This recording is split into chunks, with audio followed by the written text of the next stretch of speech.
حدیث الافک، افک کہتے ہیں عربی میں الٹا کر دینے کو، تہمت لگانے کو، الزام لگانے کو، کوئی بات کچھ ہو اس کو کچھ کا کچھ بنا دیا جائے، اسے افک کہتے ہیں۔ حدیث افک بخاری اور مسلم کی متفقن علیہ حدیث ہے۔ یہ حدیث مشکات میں موجود نہیں ہے چونکہ ایک پرٹیکولرلی ایک ڈیٹیلڈ حدیث تھی، اس لیے امام ولی الدین تبریزی نے مشکات میں اس کو نہیں لیا، نہ امام بغوی نے۔ بہرحال صحیح بخاری میں انٹرنیشنل نمبر کے مطابق کتاب المغازی چیپٹر میں 4141 نمبر حدیث ہے، 4141 نمبر بھی یاد رکھنا آسان ہے۔ اور صحیح مسلم میں کتاب التوبہ والے چیپٹر میں انٹرنیشنل نمبر کے مطابق 7020 نمبر حدیث ہے، حدیث الافک۔ اب یہ حدیث اتنی انٹرسٹنگ ہے اور اما عائشہ خود راویہ ہیں اس کی کہ اس کو ورڈ بائی ورڈ سنیں گے تو آپ کو ٹیسٹ بھی فیل ہوگا، اور ساتھ ساتھ میں اپنا بے لاگ جو ہے وہ تبصرہ اور کمنٹری بھی کروں گا، اس سے آپ مزید انشاءاللہ محظوظ بھی ہوں گے اور عقائد کے موتی بھی سمیٹیں گے کہ اما عائشہ رضی اللہ تعالی عنہا وعلیہ السلام کے عقائد کیا تھے۔ چنانچہ سیدنا محمد بن مسلم ابن شہاب زہری رحمہ اللہ تعالی المتوفى 124 ہجری، یہ تابعی ہیں اور امام ابو حنیفہ کے استاد ہیں۔ ان کی داڑھی نہیں تھی، چند بال ہی تھے۔ حدیث میں ان سے بڑا عالم ان کے زمانے میں کوئی نہیں تھا۔ عمر بن عبدالعزیز نے ان کی ڈیوٹی لگائی تھی احادیث کو جمع کرنے کے حوالے سے، اور بخاری اور مسلم میں درجنوں نہیں بلکہ سینکڑوں احادیث امام محمد بن مسلم ابن شہاب زہری تابعی المتوفى 124 ہجری سے روایت ہیں الحمدللہ۔ وہ کہتے ہیں کہ مجھ سے 4 بڑے تابعین نے، یعنی تابعی ہیں اور اپنے سے بڑے تابعین نے، جن میں نمبر 1 عروہ بن زبیر جو سیدہ عائشہ کے بھانجے تھے، اسماء بنت ابی بکر کے بیٹے، حضرت ابو بکر کے نواسے، حضرت زبیر اشرا مبشرہ کے بیٹے، اور عبداللہ ابن زبیر صحابی کے چھوٹے بھائی۔ نمبر 2 سعید بن مسیب، نمبر 3 علقمہ بن وقاص، اور نمبر 4 عبید اللہ بن عبداللہ بن عتبہ بن مسعود رحمہم اللہ اجمعین وعلیہم السلام۔ ان چاروں نے سیدہ عائشہ زوجہ رسول صلی اللہ علیہ وآلہ وسلم کے خلاف اس تہمت کا واقعہ بیان کیا، اور ان چاروں سے اما عائشہ نے بیان کیا تھا۔ اما عائشہ پردے میں جو ہے وہ اصحاب کو اور تابعین کو درس دیا کرتی تھی، ہے تو ماں ہے لیکن پردے والا معاملہ تھا۔ اور ان چاروں میں سے ہر ایک نے حدیث کا ایک ایک ٹکڑا روایت کیا، اور بعض کو بعض سے زیادہ یہ حدیث یاد تھی اور بیان کرنے میں بہت صحیح تھے۔ میں نے ہر ایک کی حدیث جو انہوں نے مجھ سے بیان کی، یعنی ابن شہاب زہری کہتے ہیں، اور ابن شہاب زہری ایسا مظلوم آدمی ہے کہ جس کو سنی کہتے ہیں شیعہ، کیونکہ سیدنا علی کی شان میں حدیثیں ہیں بخاری مسلم سے اس کی۔ حالانکہ یہ بھول جاتے ہیں ناسبی کہ حضرت ابو بکر اور عمر کی شان میں بھی جو حدیثیں بخاری مسلم میں وہ بھی ابن شہاب زہری سے ہیں۔ اسی لیے شیخ زبیر علی زئی رحمہ اللہ نے اس کے دفاع کے اوپر پورا مضمون لکھا ہے کہ ابن شہاب زہری جو ہے وہ الحمدللہ سنی تھا، الحمدللہ۔ تو یہ ابن شہاب زہری کہتے ہیں کہ میں نے ان چاروں سے وہ روایت سنی، میں نے ہر ایک کی حدیث جو انہوں نے مجھ سے بیان کی تھی یاد رکھی۔ چنانچہ یہ چاروں حضرات بیان کرتے ہیں خود سیدہ عائشہ سے کہ رسول اللہ صلی اللہ علیہ وآلہ وسلم جب بھی کسی سفر پر جانے کا قصد فرماتے تو ازواج مطہرات رضی اللہ عنہن کے درمیان قرہ اندازی فرمایا کرتے تھے، بیلٹنگ کرتے تھے، جس کا نام نکل آئے اس کو لے کے۔ یہ تو ہم یہ جو اسی اعتبار سے جو یہ کمیٹی ڈالی جاتی ہے اس میں بیلٹنگ کی جاتی ہے، اس کے بعد وہ جو ہوتا ہے نا ایک بندہ کمیٹی اٹھا لیتا ہے اتنے میں، وہ تو سود ہے۔ ویسے کمیٹی اتنی رقم میں لی جائے وہ تو ٹھیک ہے، اور یہ سنت ہے بیلٹنگ کرنا۔ تو آپ صلی اللہ علیہ وسلم اس بیوی کو ساتھ لے جایا کرتے تھے، پھر جس کا نام قرہ میں نکلتا اس زوجہ کو ساتھ لے جاتے۔ سیدہ عائشہ فرماتی ہیں کہ ایک مرتبہ غزوہ بنی مستلق کے موقع پر قرے میں میرا نام نکلا۔ یہ کوئی پکنک منانے نہیں جانے ہوتے تھے، زندگی اور موت کی کشمکش میں جا رہی ہوتی تھیں بیویاں ساتھ، ظاہر ہے لڑائی لڑنے جا رہے ہیں، یہ نہ سمجھے کو آؤٹنگ پہ جا رہے ہوتے تھے۔ یہ غزوہ بنی مستلق کے موقع پر قرہ میں میرا نام نکل آیا اور آپ صلی اللہ علیہ وسلم مجھے اپنے ساتھ لے گئے۔ یہ وقت وہ تھا جبکہ پردے کی آیات نازل ہو چکی تھیں۔ یہ جملہ یاد رکھنا ہے آپ نے، کیونکہ اس کے بعد میں نے ڈاکٹر ذاکر نائک اور شیخ البانی اور جاوید احمد غامدی ان تینوں کی کلاس بھی تھوڑی سی لینی ہے پردے کے حوالے سے۔ میں ان تینوں کی بہت عزت بھی کرتا ہوں لیکن اختلاف رائے بھی کرتا ہوں، کیونکہ یہ چہرے کا پردے کے قائل نہیں ہے، تو اس کے رد میں یہ بخاری مسلم سے حدیث بیان کرنے لگوں۔ وہ کہتی ہیں کہ پردے کی آیات نازل ہو چکی تھیں، یعنی اس سے پہلے پردہ نہیں تھا، بعد میں ہو گیا۔ چنانچہ سفر کے دوران میں پردے کے ساتھ اونٹ کے ہودج، ایک ڈولی جس میں پرانے زمانے میں وہ عورتوں کو بیاہ کے لایا جاتا تھا، اس قسم کی ڈولیاں بنی ہوئی تھی جس میں سیدہ عائشہ کا وہ ڈولی ہوتی تھی جس کو اٹھایا جاتا تھا، 4 اصحاب اٹھاتے تھے اور پھر اونٹ پہ سوار کروا دیا کرتے تھے۔ ہودج میں سوار، یہ مولویوں کے لیے میں بول رہا ہوں، ہودج، ہا کے اوپر زبر ہے، یہ ویسے اردو میں آپ بولیں گے ہودج لوگ بول رہے ہوتے ہیں نا، ہودج میں سوار کرائی جاتی اور اتاری جاتی تھی جب ہم رسول اللہ صلی اللہ علیہ وسلم کی میت میں جنگ سے فارغ ہو کر واپس آئے، پکنک منا کر نہیں، جنگ سے فارغ ہو کر، کئی لوگ شہید بھی ہوئے اس میں۔ تو مدینہ شریف کے بالکل قریب پہنچ گئے تو رات کے وقت آپ صلی اللہ علیہ وسلم نے پڑاؤ کے بعد چلنے کا حکم فرمایا، تھوڑی دیر ریسٹ، پھر کہا کہ ٹھیک ہے اب ہم چلتے ہیں۔ میں رفع حاجت کی غرض سے یعنی پیشاب کرنے کے لیے لشکر سے تھوڑا دور نکل گئی، جب واپس آئی اور سوار ہونے کے لیے اپنی سواری کے قریب آئی تو کیا دیکھتی ہوں کہ میرا ہار جو یمنی موتیوں کا بنا ہوا تھا وہ کہیں ٹوٹ کر گر پڑا ہے۔ اب یہ ہار، یہ تو قرآن پاک میں بھی آیا کہ زیور جو ہے یہ عورتوں کی کمزوری ہے، اب وہ عورت چاہے نبی کی بیوی ہو، یہ اللہ تعالیٰ نے بلٹ ان عورتوں کے اندر زیور کے ساتھ شغف رکھا ہوا ہے۔ تو وہ کہتی ہیں کہ وہ ٹوٹ کر گر پڑا، میں فوراً واپس لوٹی اور ہار تلاش کرنے لگی، اسی میں مجھے دیر ہو گئی۔ جن لوگوں کے سپرد مجھے ہودج پر سوار کرنے کا کام تھا انہوں نے ہودج کو اٹھا کر اونٹ پر رکھ دیا اور سمجھے کہ شاید میں اپنے ہودج میں بیٹھی ہوئی ہوں۔ ظاہر ہے اتنا وزن ہے تو اس میں اب اگر کوئی 50-60 کلو عمر، بلکہ یہ بھی میں زیادہ بتا رہا ہوں، 50-60 کلو سے بھی کم وزن کی کوئی عورت بیٹھی ہو تو کیا پتا چلے گا، نیگلیجبل ہے۔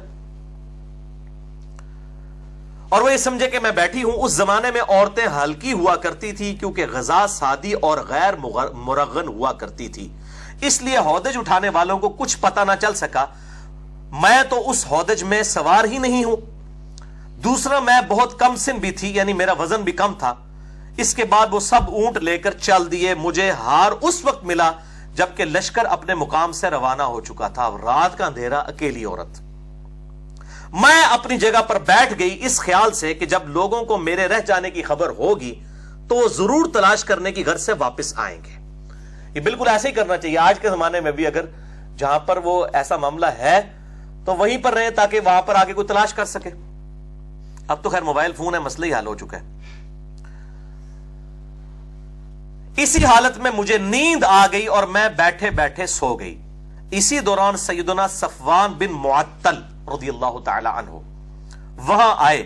وہ لشکر کے پیچھے پیچھے رہا کرتے تھے تاکہ گری پڑی چیزیں اٹھاتے ہوئے آئیں، یعنی جب پڑاؤ اٹھایا تو کسی کا کوئی سامان نہ رہ گیا ہو تو وہ پیچھے ڈیوٹی ہوتی تھی کہ وہ اس کو جو ہے وہ مینج کر لیں۔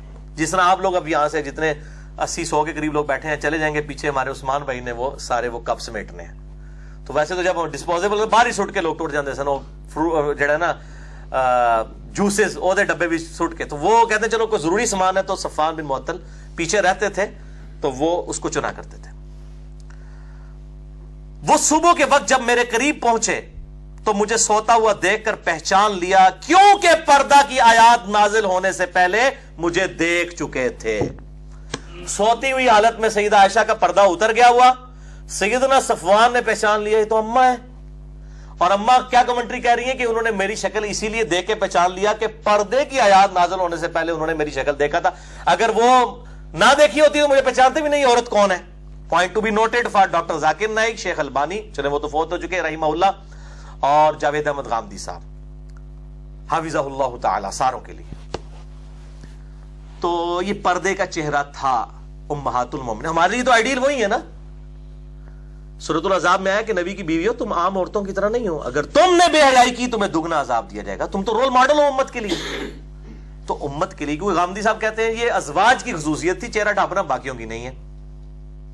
ڈاکٹر ذاکر نائک صاحب کا بھی یہی موقف ہے کہ اگر کوئی کر لے تو بہتر ہے، نہ کرے تو کوئی واجب نہیں ہے۔ تو پردے کی آیات جو نازل ہوئی، حکم نازل ہوا، پھر کس کے لیے ہوا تھا؟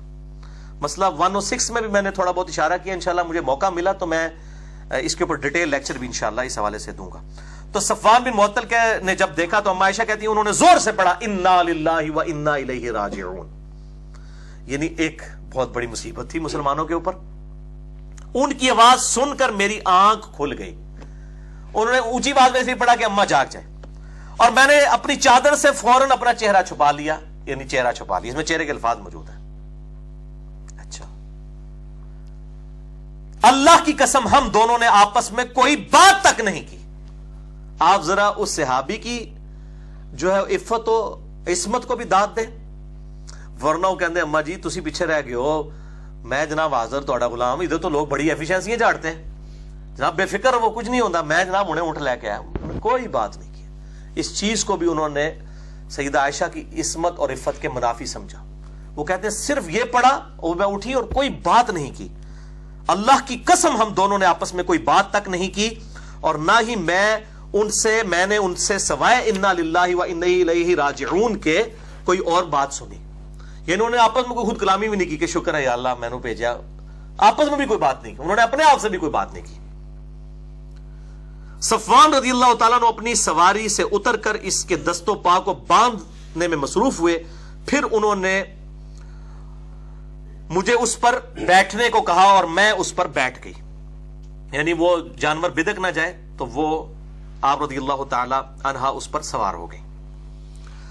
صفوان یعنی بٹھایا, اس نے اونٹ کو نیچے بٹھایا تو پھر آپ اس کے اوپر سوار ہوئی. صفوان آگے آگے اونٹ کو کھینچتا ہوا چلا, اور ہم دوپہر کے قریب شدت کی گرمی میں لشکر میں پہنچ گئے, اور سب ٹھہرے ہوئے تھے, یعنی سب انتظار کر, ابھی مدینے میں نہیں پہنچے تھے, راستے میں انتظار کر رہے تھے. پھر جسے تہمت لگا کر ہلاک ہونا تھا وہ ہلاک ہو گیا, اور جو اس بہتان کا سب سے زیادہ محرک ہوا وہ منافقین کا سردار عبداللہ ابن ابی تھا. اور وہ ابن زبیر کہتے ہیں کہ مجھے معلوم ہوا ہے کہ عبداللہ ابن ابی کے سامنے جب بھی افک کا ذکر ہوتا تو وہ اس کا اقرار کرتا تھا, اور اس واقعے کو یعنی جھوٹا واقعہ بنا کے سنایا بھی کرتا تھا. جبکہ ان بہتان لگانے والوں میں تینوں ہی صحابہ ہیں, کوئی بریلوی دیوبندی اہل حدیث شیعہ نہیں ہے, حنفی شافعی مالکی حنبلی نہیں ہے, تینوں صحابہ. نمبر 1 سیدنا حسان ابن ثابت رضی اللہ تعالی عنہ وعلیہ السلام. نمبر 2 سیدنا مستح بن اثاثہ رضی اللہ تعالی عنہ وعلیہ السلام, یہ سیدنا ابوبکر کے رشتہ دار بھی تھے. اور تیسرا ام المؤمنین سیدہ زینب کی بہن چھوٹی حمنہ بنت جحش رضی اللہ عنہن وعلیہم السلام. یہ 3 تھے جنہوں نے جو اس تہمت لگانے والوں میں شامل ہو گئے بغیر دلیل کے, اور پھر چونکہ دلیل نہیں تھی, جھوٹا الزام بھی تھا, ان کو پھر 80 کوڑے بھی لگے. صحابی ہونے کے چھوڑا نہیں گیا. وہ حدیث موجود ہے ترمذی میں 3180, سنن ابی داؤد میں 4474, مشکات میں بھی موجود ہے 3579 53579 کہ ان تینوں کو پھر 80 کوڑے بھی لگائے گئے جھوٹے الزام کی وجہ سے, قذف جسے کہا جاتا ہے. اگر ثابت نہ ہو تو پھر ان پہ کوڑے لگائے جائیں گے. عبداللہ ابن ابی کو چھوڑ دیا گیا چونکہ منافق تھا, فتنے کے ڈر سے کہ وہ پارٹی بازی نہ بنا لے, اس کو تو سب کو عیاں تھا, اس کو اس میں صرف نظر کیا گیا. تو کہتے ہیں کہ اس کے علاوہ اور کوئی مجھے نہیں پتا کسی صحابی اس میں شامل ہوا ہو, مگر منافقین کی ایک جماعت تھی جس کے متعلق اللہ تعالیٰ نے فرمایا والذی تولی کبرہ منہم لہ عذاب عظیم, کہ ان میں سے جو سب سے بڑا ہے ہم اس کو عذاب دیں گے, یعنی عبداللہ ابن ابی, وہ بڑا اس کا سرغنہ تھا, یعنی جو ان کا سرغنہ تھا اس کے لیے دردناک عذاب ہے. اور عروہ کہتے ہیں کہ وہ بڑا سرغنہ عبداللہ ابن ابی تھا. اور آپ کو حیرانگی ہوگی کہ بنو امیہ کے لوگ کتنے عرصے تک یہ جو الفاظ ہیں نا قرآن میں کہ ان کا بڑا جو ہے اس کو عذاب دیں گے, تو حضرت علی پہ لگاتے تھے, نعوذ باللہ. لیکن بخاری مسلم پہ قربان جائیں, انہوں نے تو نام بھی لکھ دیے کہ عبداللہ بن ابی تھا. یہ جب انسان دشمنی پہ اتر آئے تو پھر انسان, جس طرح وہ مشرکین عرب کہا کرتے تھے, یہودی جو ہے وہ کہتے تھے کہ ان مسلمانوں سے تو مشرکین عرب بہتر ہے. حالانکہ مسلمان تو حضرت موسیٰ کو بھی مانتے تھے, آسمانی دین کو مانتے تھے, مشرکین تو بت پرست تھے. لیکن جب کسی کا گیر الٹا لگ جائے, تعصب میں بغیم بینہم آ جائے, تو پھر ان قسم کی بات کرتا ہے. جس طرح یہاں پہ بھی ہمارے جو بعض جو سخت قسم کے مولوی ہیں وہ کہتے ہیں جناب یہ جو بریلوی دیوبندی ہیں یہ تو مشرکین عرب سے بھی گئے گزرے. مشرکین عرب تو نبی صلی اللہ علیہ وسلم کو پیغمبر ہی نہیں مانتے تھے, نعوذ باللہ, کتنے الفاظ ان کے لیے استعمال کرتے تھے. اور یہ تو پھر بھی نبی صلی اللہ علیہ وسلم کی عزت کرتے ہیں. اسی طریقے سے بریلوی جب بولنے پہ آتے ہیں وہ کہتے ہیں جی اہل حدیث تو جو ہے مشرکین عرب سے بھی گئے گزرے ہیں, وہ گستاخ رسول ہیں, یہ بھی گستاخ رسول ہیں. یعنی جس کا جو دل کرتا ہے نا وہ بولتا ہے. تو یہ میں نے ساتھ انصاف کا تقاضا تھا, چونکہ یہ تاریخ اسلام میں بہت یہ ملتا ہے کہ یہ بڑے شد و مت کے ساتھ پھر اللہ تعالیٰ نے ان کا زور ٹوٹا. اور وہ کہتے ہیں کہ اگرچہ سیدنا حسان بھی توبت لگانے والوں میں شامل تھے, مگر سیدہ عائشہ حسان کا برائی سے ذکر کرنا ناپسند کیا کرتی تھی, کیونکہ حضرت حسان نبی صلی اللہ علیہ وسلم کے لیے نعتیں کہا کرتے تھے. کیونکہ ان کا یہ شعر بھی سیدہ عائشہ کو بڑا پسند تھا. حسان ابن ثابت نے ہی کہا فَإِنَّ أَبِي وَوَالِدَهُ وَعِرْضِي لِعِرْضِ مُحَمَّدٍ صلی اللہ علیہ وسلم, کہ بے شک میں, میرے ماں باپ, میری عزت اور آبرو سب نبی صلی اللہ علیہ وسلم کی عزت کے لیے قربان ہے. تو یہ نعت کے والے سے بخاری مسلم میں بھی حدیثیں موجود ہے حسان ابن ثابت کے بارے میں، مسئلہ نمبر 56 میں نے ریکارڈ کروائی ہیں وہ احادیث۔ بہرحال سیدہ عائشہ فرماتی ہیں میں مدینہ میں 1 مہینہ تک بیمار رہی اور لوگوں میں تہمت کے متعلق بات چیت ہوتی رہی اور میرا شک بڑھتا رہا۔ اب سیدہ عائشہ کو کسی نے نہیں بتایا کہ جی آپ کے خلاف اس طرح کا طوفان کھڑا کر دیا، کہتی ہیں میرا شک بڑھتا گیا اور قدرے اس وجہ سے زور پیدا ہوا کہ میں نے رسول اللہ صلی اللہ علیہ وسلم کو اس بیماری میں پہلے کی طرح مہربان نہیں دیکھا تھا۔ آپ صلی اللہ علیہ وسلم اندر تشریف لاتے اور صرف اتنا دریافت فرما کر چلے جاتے کہ عائشہ آپ کیسی ہو۔ آپ صلی اللہ علیہ وسلم کے اس طرز عمل سے میری بیماری میں اضافہ ہوتا گیا اور مجھے اس طوفان کی کوئی خبر ہی نہیں تھی۔ جب مجھے کچھ صحت ہوئی تو میں مستح کی ماں کے ساتھ رفع حاجت کے لیے باہر گئی، یعنی وہاں پہ ٹوائلٹ اٹیچ بات تو نہیں ہوا کرتے تھے، عورتیں بھی رات کے وقت میں اور ٹوائلٹ بھی جانے کی ٹائمنگ ہوا کرتی تھی۔ یہ بے ٹائمے کھانے آج کل کے انہوں نے تو ہر ٹائم ٹوائلٹ لگا دیا، بلکہ بعض لوگ تو وہ مطلب بار بار ٹوائلٹ جا رہے ہوتے ہیں جب بھی کوئی نماز کا ٹائم ہے، تو یہ اس لیے کہ بے وقتہ کھانا ہے، اس وقت تو ٹائمنگ ہوتی تھی۔ ابھی بھی جو لوگ کھانا ٹائمنگ پہ کھاتے ہیں وہ ٹائمنگ کے اوپر ہی ٹوائلٹ والا ایشو ان کے ساتھ ہوتا ہے۔ اس سے مراد یعنی بڑے پیشاب کی میں بات کر رہا ہوں، چھوٹے پیشاب والا تو اتنا ایشو نہیں ہوتا تھا۔ تو وہ کہتی ہیں کہ اس وقت ہم لوگ باہر جایا کرتے تھے۔ تو اب وہ کہتی ہیں کہ میں مستح کی ماں، یعنی جو تہمت لگانے والا صحابی تھا اس کی ماں کے ساتھ ہی باہر جا رہی تھی۔ اب حضرت عائشہ کو تو پتہ نہیں تھا کہ اس کے بیٹے نے ہی کام ڈالا ہوا ہے۔ رفع حاجت کے لیے گئی اور ہم ہمیشہ راتوں کو جایا کرتے تھے۔ یہ اس وقت کی بات ہے جبکہ ہمارے گھروں کے قریب بیت الخلاء نہیں ہوتے تھے اور ہم بھی عربوں کی عادت قدیمہ کی طرح اس کام کے لیے جنگل میں جایا کرتے تھے، کیونکہ گھروں میں بیت الخلاء بنانے سے ہمیں تکلیف ہوتی تھی، یعنی بدبو کی وجہ سے ہم اس کو پسند نہیں کرتے تھے۔ ظاہر اس وقت سیوریج کا سسٹم نہیں تھا، تو ظاہر ہے وہ جس طرح آج مطلب ہم نے تو اپنی یعنی بچپنے میں یہ چیزیں دیکھی ہیں کہ عورتیں وہ صفائی کرنے والی گھر سے سب کچھ اٹھا کے لے جایا کرتی تھیں جب تک یہ سیوریج والا سسٹم نہیں تھا۔ تو اس زمانے میں بھی پھر ظاہر ہے گھر سے بدبو اور پھر بندہ لگوانا، ذمہ داروں کو ارینج کرنا یہ بڑا ایک ایشو تھا، تو اس لیے وہ لوگ باہر جایا کرتے تھے۔ ابھی بھی میرا خیال ہے کے پی کے اندر، کیوں جی کے پی کے اندر رواج موجود ہے، ابھی بھی لوگ جو ہے وہ باہر جا کے اس طرح کے معاملات کرتے ہیں۔ اچھا، تو وہ کہتے ہیں کہ ہم لوگ جایا کرتے تھے باہر، میں اور مستح کی ماں جو کہ ابی رحم بن عبد المطلب بن عبد مناف کی بیٹی تھی اور اس کی ماں صخر بن عامر کی بیٹی تھی اور وہ میرے والد سیدنا ابوبکر کی خالہ تھی، اور مستح بن ثاثہ ان کا بیٹا تھا، یعنی سیدنا ابوبکر کی خالہ کا بیٹا رشتے میں۔ دیکھو یعنی گھر والا، اور اس کا وظیفہ حضرت ابوبکر نے لگایا ہوا تھا۔ یہ وہ تھا کہ جو حضرت ابوبکر کے ٹکڑوں پہ پال رہا تھا، ظاہر اللہ نے سبب بنایا ہوا تھا، سیدنا ابوبکر اس کے لیے وظیفہ لگایا ہوا تھا غربت کی وجہ سے۔ تو کہتے ہیں کہ میں اس کی ماں کے ساتھ جب رفع حاجت سے فارغ ہو کر لوٹنے لگے تو راستے میں مستح کی ماں کا پاؤں چادر میں الجھا تو وہ گر پڑی، تو وہ اپنے بیٹے مستح کو برا کہنا شروع ہو گئی کہ تیرے ستیہ ناس ہو جائے۔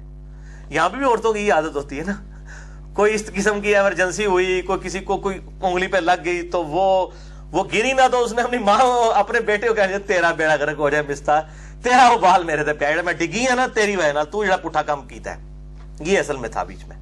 اب اما عائشہ کہتی ہے میں نے کہا ارے تم مستح کو کیوں بری کہہ رہی ہو، گری تو خود ہو، وہ تو جنگ بدر کا صحابی ہے۔ لو جی، بدری صحابی۔ یہاں لوگ کہتے ہیں صحابہ معصوم ہے، وہ بھائی انسان تھے، غلطی ہو سکتی ہے، اس سے بڑی کو غلطی ہے کہ اما عائشہ کے اوپر تہمت لگا دی۔ صحابہ معصوم نہیں تھے، انسان تھے، اور ہم تو ان کی جوتیوں کی خاک کے برابر بھی، لیکن ان کو پیغمبروں کا درجہ تو نہ تھے۔ جو میں نے پچھلی دفعہ بتایا کہ شیخ البانی نے حدیث حوض کے اوپر لکھا ہے کہ شیعہ 12 اماموں کو معصوم مانتے ہیں اور سنی جو ہے وہ سارے صحابہ کو معصوم مان کے شیعوں والا ہی کام کر رہے ہیں۔ احترام کریں، غلطی اپنی جگہ، معصومیت صرف انبیاء والی ہے، اور انبیاء کی بھی معصومیت کا وہ عقیدہ نہیں ہے جو پبلک میں ہے۔ میں نے عصمت انبیاء پہ پورا لیکچر دیا، مسئلہ 88A اور B۔ انبیاء سے لغزشیں ہوئی ہیں، غلطیاں ہوئی ہیں، گناہ نہیں ہوئے، لفظیں غلطیاں ان سے بھی ہوئی ہیں، قرآن میں ریکارڈ ہوئی ہیں۔ حضرت آدم علیہ السلام کی غلطی، حضرت یوسف علیہ السلام، موسیٰ علیہ السلام، نوح علیہ السلام، ابراہیم علیہ السلام، ایون ہمارے نبی صلی اللہ علیہ وسلم کے کیس میں بھی 3 چیزیں بیان ہوئی قرآن کے اندر۔ عصمت انبیاء کے عقیدے پہ شبہات کا تحقیقی جائزہ، مسئلہ نمبر 88A اور B، اہل سنت پاک.com پہ ریکارڈ ہے۔ وہ کہتے ہیں کہ جی اس نے اپنے بیٹے کو برا کہنا شروع کیا۔ میں نے کہا مستح کو برا کہہ رہی ہو جبکہ وہ جنگ بدر کا صحابی ہے۔ انہوں نے کہا اللہ کی بندی عائشہ، تم نے مستح کی بات نہیں سنی، اس نے کیا بات کی ہے؟ تو اس نے ساری بات بیان کر دی جس سے میری بیماری دگنی ہو گئی۔ سیدہ عائشہ پہلے ہی بیمار، اوپر سے یہ صدمہ۔ اب ان کو فلم چلنا شروع ہو گئی، اچھا یہ جو حضور صلی اللہ علیہ وسلم بھی میرے ساتھ اتنا التفات نہیں فرما رہے، تو یہ تو نبی صلی اللہ علیہ وسلم کے دل میں بھی یہ بات بیٹھ گئی ہوئی ہے، اور وہ آگے آئے گا، اتنے سخت الفاظ ہیں سیدہ عائشہ کے۔ تو میں گھر آئی اور آپ صلی اللہ علیہ وسلم گھر میں آئے، تو آپ صلی اللہ علیہ وسلم نے دور ہی سے سلام کے بعد مجھ سے پوچھا، اب تو پوری فلم چلی ہوئی تھی، سیدہ عائشہ نے کہا اچھا، انہوں نے سمجھ لگ گئی ہے، دل ہی دل میں انہوں نے کہا، مجھ سے پوچھا، فرمایا کیسی ہو؟ میں نے عرض کیا کہ مجھے میرے ماں باپ کے گھر جانے کی اجازت دے دیں۔ اب یہ انڈیکیٹر تھا، ورنہ ایک محبوب بیوی اپنے خاوند سے کہہ رہی ہے میں اپنے ماں پیوں نے مل آواں، تو سوچے گا بھی خیریت ہے، کس لیے جانا ہے، کتنے دنوں بعد آؤ گی؟ سیدہ عائشہ کہتی ہے میں اس لیے جانا چاہ رہی تھی، میں جا کے ادھر جا کے پوچھوں اپنے ماں باپ سے کہ یہ جو طوفان کھڑا ہوا ہے تو تسی لوگ پہ کر دیو، میں تو اڈی بچی ہیں۔ تو نبی صلی اللہ علیہ وسلم نے، میرا خیال تھا کہ میں ان کے پاس جا کر اس بات کی تحقیق کروں، تو آپ صلی اللہ علیہ وسلم نے مجھے فوراً اجازت دے دی، کوئی آپ نے نہیں روکا۔ میں گھر آئی اور اپنی ماں سے کہا کہ ماں یہ لوگ کیا باتیں کر رہے ہیں؟ تو ماں سادیاں ماں انہوں نے کہا بیٹی تم اس کا بالکل غم مت کھاؤ۔ مجھے بھی لوگ کہتے ہیں علی بھائی آپ پہ الزام لگتا ہے، آپ خاموش نہیں، خیر ہے اللہ تعالیٰ بات کرنے لگے، وہ جس سے ہو رہی ہوتی ہے انہوں پتا ہے نا کہ پہ ہوتا ہے، کسی کو مشورہ دینا بڑا سوکھا ہوتا ہے۔ اب یہ ماں کیا کہہ رہی ہے؟ ماں کہتی ہیں کہ بیٹا غم نہ کھاؤ، یہ تو شروع سے ہوتا چلا آیا ہے، جب کسی خوبصورت عورت کی سوکنیں ہوتی ہیں اور شوہر اس سے زیادہ محبت کرتا ہے تو اس قسم کی عورتوں پہ الزامات نکلتے رہتے ہیں۔ میں نے کہا سبحان اللہ، لوگ ایسی باتیں منہ سے نکالنا شروع ہو گئی اور آپ کہہ رہی ہیں کچھ نہیں۔ وہی گل ہے نا، جس نے مصیبت پئی ہوتی ہے انہوں پتا ہوتا ہے نا، لیکچر تو انہیں ریکارڈ کرانا ہے۔ انجینئر محمد علی مرزا پر 10 جھوٹے الزامات کا تحقیقی جائزہ، وہ جو تکلیف سے گزرا ہوتا ہے اس کو پتا ہوتا ہے۔ خیر میں رات بھر روتی رہی اور صبح ہو گئی، نہ آنسو تھمے نہ ہی نیند آئی پوری رات۔ جب وہی الہی آنے میں دیر لگی تو رسول اللہ صلی اللہ علیہ وسلم نے سیدنا علی رضی اللہ تعالیٰ عنہ اور سیدنا اسامہ کو بلایا، یہی دو حضور کے لاڈلے سے آپ ہی تھے۔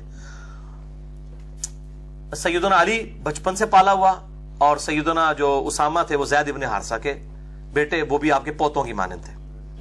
اچھا، اور اس معاملے میں مشورہ کیا۔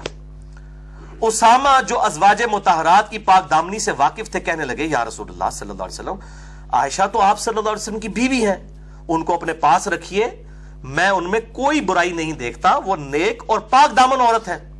یعنی نبی صلی اللہ علیہ وسلم مشورہ لے رہے ہیں کہ بتاؤ کہ یہ جو باتیں ہو رہی ہیں اس میں تمہارے، اب آج کل کا کوئی بندہ ہوتا تو کہتا یا رسول اللہ علیہ وسلم تہاڈی بیوی یہ ہو ہی نہیں سکتا انج ہویا ہوئے، کس طرح دی گلاں کر رہے ہو تسی، خود اپنی بیوی تے شک کر رہے ہو۔ لوگ تو اس طرح کی باتیں کرتے ہیں، فوراً ہی مطلب لوگ جو ہے نا فضائل بیان کرنا شروع کر دیتے ہیں، لیکن ان کو پتا تھا کہ انسان تو انسان ہے، غلطی کا پتلا ہے، اور نبی صلی اللہ علیہ وسلم اگر پوچھ رہے ہیں تو ہمیں اب ان کے بارے میں صحیح کمنٹس دینے چاہیے جو ان کا کریکٹر ہے۔ اچھا، اس کے بعد نبی صلی اللہ علیہ وآلہ وسلم نے سیدنا علی سے پوچھا، تو سیدنا علی نے عرض کیا یا رسول اللہ صلی اللہ علیہ وسلم، آپ کے لیے عورتوں کی کوئی کمی ہے؟ اور بھی اور بہت سی عورتیں موجود ہیں، آپ ان سے نکاح کر سکتے ہیں۔ اب اس بات کو نا لوگ کہتے ہیں جی سیدنا علی نے بغض کا اظہار کیا ہے اما عائشہ کے ساتھ۔ بھئی یہ ان کا بغض نہیں تھا، یہ نبی صلی اللہ علیہ وسلم سے ان کی انتہا درجے کی عقیدت تھی۔ انہوں نے قطعاً نہیں کہا کہ عائشہ اس طرح کی ہے یا اس نے یہ کیا ہے، انہوں نے کہا یا رسول اللہ علیہ وسلم آپ نے ایک بیوی کے پیچھے اتنی ٹینشن لی ہے، اتنی عورتیں اور موجود ہیں آپ کے لیے۔ اور واللہ اللہ تعالیٰ نے قرآن حکیم میں سیدنا علی کی توثیق کر دی ہے قیامت تک کے لیے۔ میں نازبیوں کو پھکی دے رہا ہوں جو علی سے بغض رکھتے ہیں اور کہتے ہیں جی علی عائشہ سے بغض رکھتے، نعوذ باللہ، علی بھی جو اللہ تعالیٰ بھی عائشہ سے بغض رکھتے تھے۔ واقعہ ایلا جو بخاری مسلم میں ہے، جو سورہ الاحزاب اور سورہ تحریم کے اندر اس کی ڈیٹیل موجود ہے کہ نبی صلی اللہ علیہ وسلم سیدہ عائشہ اور حفصہ نے جو آپ صلی اللہ علیہ وسلم کے ساتھ بدتمیزی کی، جو قرآن میں بھی آیا سورہ تحریم سورۃ الاحزاب میں، حتیٰ کہ طلاق تک نوبت آ گئی، آپ صلی اللہ علیہ وسلم کو کہا گیا طلاق دیں ان دونوں کو۔ میں نے پورا مسئلہ نمبر 105 جنید جمشید پہ گستاخی کے الزام کا تحقیقی جائزہ، اس میں یہ حدیث ایلا بیان کی ہے، آج محل نہیں ہے ورنہ تو 1-1.5 گھنٹہ لگ جائے۔ اس حدیث میں بھی آپ صلی اللہ علیہ وسلم کی ناراضگی اور اس کی تسلی میں جب سورہ تحریم کی آیات نازل ہوئیں تو عائشہ اور حفصہ کو کہا گیا تمہارے دلوں میں ٹیڑھ پن آ گیا ہے، رجوع لاؤ، توبہ کرو، اور اگر تم ہمارے نبی کے ساتھ یہ سلوک کرو گی تو یہ یاد رکھو اللہ تعالیٰ ان کو اور عورتیں دے گا اگر وہ تمہیں طلاق دے دیں۔ پھر اللہ تعالیٰ نے ان بیویوں کی خوبیاں گنوائیں کہ اگر اے نبی صلی اللہ علیہ وسلم آپ عائشہ اور حفصہ کو طلاق دے دے تو ہم آپ کو مسلم